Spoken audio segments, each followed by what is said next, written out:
천재 아니면 또라이? 멀고도 멀게 느껴지는 혈액형 A병. 이 영상 보고 A병들의 성공의 지혜 함께 배워서 우리 모두 대박 성공 이루도록 해봐요. 네오군의 인생연구소. 지구상의 모든 사람들이 당신에게서 등을 돌릴 때 저만은 기꺼이 제 손을 내밀어 드리겠습니다. 내 동료가 되라.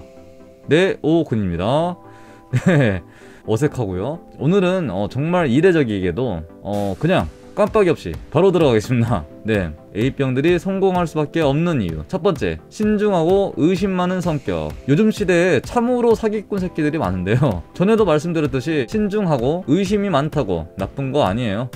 뭔가 하기 전에 한 번이라도 더 맞춰보고 뭔가 이상하다 싶으면은 바로 발을 뺄 수 있는 그런 고급 스킬을 가지고 있는 게 바로 A병들의 타고난 패시브 스킬이고, 남들이 봤을 때는 그니까 너무 깐깐하고 냉정하게 보일지라도 엔간에서는 손해보는 일이 거의 없다, 이런 장점이 있어요. 이게 바로 사기를 당하지 않는 확률이 큰 A병들의 인생 지혜이고요. 요즘 시대에 특히 한국에 정말 뱀혈을 가진 놈들이 많다 보니까 어찌 보면은 그래도 이렇게 A병처럼 따져볼 거는 따져보는 게 바로 인생을 순탄하게 사는 방법이 아닐까 생각이 들어요. 두 번째, 낄 때 끼고 빠질 때 빠지는 낄끼빠빠.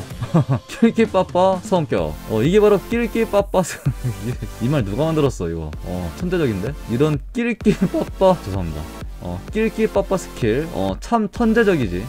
이 A병도 참으로 낄 때는 끼고 빠질 때는 뒤도 돌아보지 않고 미련 가지지 않고 빠져버리는 그런 모습들을 보이는데요, 절대 자기가 욕심내서 무언가를 하지를 않아요. 아니면은 설레발을 친다든지 프로 오지라퍼라고 하죠. 절대 오지랖 부리는 경우도 없어요. 안 하면은 안 했지. 오지랖 부리는 게 은근히 사람들한테 민폐 끼치는 경우가 상당히 많습니다. 주변에서 봤을 때는 좀 책임감이 좀 부족한 게 아니냐라고 할 수 있겠지만은, 짊어지지 않아야 될 짐을 무리하게 짊어지면서까지 자기 인생 축내고 망하고 실패하고 결국 폭망하는 그런 사람들이 많은 걸 봤을 때 절대 이걸 누가 뭐라고 해서는 안 되는 게 아닐까라고 생각합니다. 괜히 인생 망칠 필요 없잖아.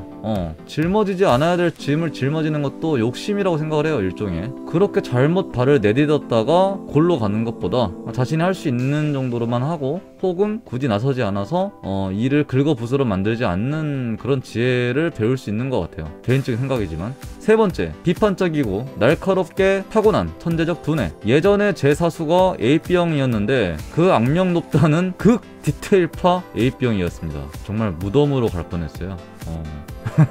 정말 매의 눈으로 매 순간순간 두려움과 지적질에 진짜 눈치 봐가면서 진짜 제 이름 부를 때마다 진짜 등골이 오싹해지면서 엄청나게 긴장과 불안 속에서 살았던 적이 있었어요. 네오군씨, 이거 왜 이렇게 했어요? 네오군씨, 이게 뭐죠? 네오군씨, 제정신이에요?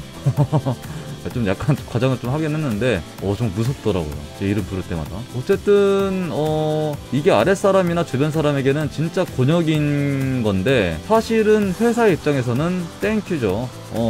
제대로 지적을 해야지 클레임이 안 걸리겠죠, 고객사들한테. 그러니까 회사 입장에서는 당연히 필요한 존재인 거야, A병들의 능력이. 남들이 보지 못하는 그런 오류라든지 에러라든지 이런 걸 무결점으로 잡아낼 수 있는 성격인 거예요.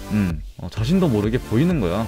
다만 좀 B형 성격으로 인한 게으름도 있어요, 분명히. 그러다 보니까 A형처럼 바로바로 잡지 않는 경우도 있어요. 그러니까 알고도 안 잡는 경우도 있고, 일부러 아니면은 안 봤었다가 나중에 결과가 나오고 나서야 그제서야 그냥 문제점을 발견한 거지. 그런 경우도 있죠. 어쨌든 간에 문제점을 발견할 수 있다라는 사냥꾼의 눈을 가지고 있다라는 게 참으로 놀랍죠.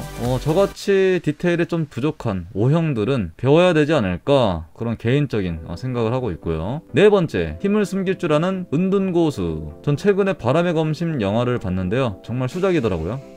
원작 코믹스도 상당히 좋아했고, 여기서 나오는 주인공이 바로 전설의 암살자 발도제, 바로 켄신이죠. 둘이 같은 인물이죠. 이 켄신이 바로 혈액형이 A병입니다. A병의 대표적인 그런 천재적인 캐릭터인데, 이 켄신의 특징이 뭐냐, 바로 발도제라는 살인기에 무시무시한 비천어검류였나요? 이 살인기에 무시무시한 힘이 있는데도 시대가 바뀌고 필요하지 않다라고 생각이 되면은 그걸 봉인해버린 채 자신의 힘을 숨기면서 평화롭게 살려고 노력을 한다는 거죠. 반면 이 시대를 살아보면 알겠지만은 힘이 없는 사람인데 막 센 척하고 막 허세 부리고 이런 사람이 있는 반면에, 이렇게 켄신처럼 진정한 힘이 있는데도 그 힘을 남용하지 않고 결정적인 순간이 있을 때만 실력 발휘를 하고, 그런 운둔고수로서의 모습이 참으로 어찌 보면 굉장히 겸손하면서도 남에게 피해를 최대한 주지 않으려고 하는 그런 어떤 AP 형만의 생존 전략이 아닐까, AP 형만의 어떤 매력이 아닐까라는 생각이 들어요. 물론 힘을 남발하는 또라이형 AP 형도 물론 있습니다. 약간 꼬장 부리는 그런 AP 형 스타일도 물론 있긴 있는데, 대체적으로는 자신이 침범하지 말아야 될 곳은 절대 웬만하면 함부로 침범하지 않는, 칼을 휘두르는 모습은 적어도 없다라는 것이 AP 형들의 모습이고요. 특히 허세충 같은 모습이 없다라는 게 굉장히 배워야 될 점이 아닐까 생각을 합니다. 다섯 번째, 남이 가지 않는 길을 가는 창의력. 천재 재벌 회장이었던 이건희 회장이 바로 대표적인 천재형 AP형 인물이었습니다. 지금도 회자되는 게 바로 독일 프랑크푸르트 선언, 이른바 마누라 자식 빼고 다 바꿔보라는 그의 언명에서 안주하지 않고 끊임없이 꼼꼼하게 디테일함을 강조하는 그런 혁명적이고 천재적인 경영 철학에서 삼성이 날로 갈수록 성장해 갔죠. 또한 다른 업체에서 성공 혹은 삼성 내의 성공에 안주해 있을 때 그냥 좋아만 한 게 아니고, 그때 고 이건희 회장이 반도체를 주창하며 대한민국을 발전시켰고, 세계 최초로 64메가 디램을 개발해서 천문학적인 어떤 신화를 써내려갔습니다. 이와 같이 다른 이들이 그저 관료제에 익숙하고 좋은 게 좋은 거다, 그렇게 그냥 유지만 하려는 기조가 있을 때도 그의 혁신을 강조하며 지금의 삼성이라는 금자탑을 쌓아서 애플, 아마존, 구글, 마이크로소프트에 이어서 세계 브랜드가치 5위라는 엄청난 성공을 이룰 수 있었던 것이겠죠. 모든 AP형들이 천재는 아닙니다. 바보도 있습니다. 예. 하지만 특히 AP형 중 천재형들이 많은 이유는 고 이건희 회장의 신화에서 볼 수 있듯이 당장의 이익이나 매출에만 급급하지 않고 삼성 제품의 불량률 하나하나 신경 써가며 근본적으로 제품의 질을 향상을 시키기 위한 노력, 아직은 비전이 저조하여 아무도 관심 가지지 않았던 반도체에 대한 무한한 비전을 볼 줄 알았던 AP형들만의 어떤 통찰력, 창의적인 관점, 이런 남들과는 다른 분석적인 시각에서 겉허울만 따지는 게 아닌 사물의 본질을 궁리하고 분석하고 나아가서 무결점의 사물을 창출해내는 그런 AP형들의 모습들을 우리는 배워야 할 것이라고 생각을 합니다. 오늘은 AP형에 대해서 좀 알아봤고요. 제 AP형에 대한 의견에 대해서 공감이 가셨다면 좋아요를 눌러주시고요. 요즘 시대가 어느 때인데 혈액형 타령이냐, 닥쳐라, 이렇게 생각하신다면 구독을 눌러주세요. 혈액형 외에도 여러분들 입맛에 맞게끔 정말 다양한 주제가 기다리고 있습니다. 앞으로도 그런 영상 볼 수 있게끔 구독을 눌러주시고요. 그럼 오늘은 연구소는 여기까지 하도록 하겠습니다. 조심히 살펴가시고요. 다음에 또 뵙도록 하죠. 안녕.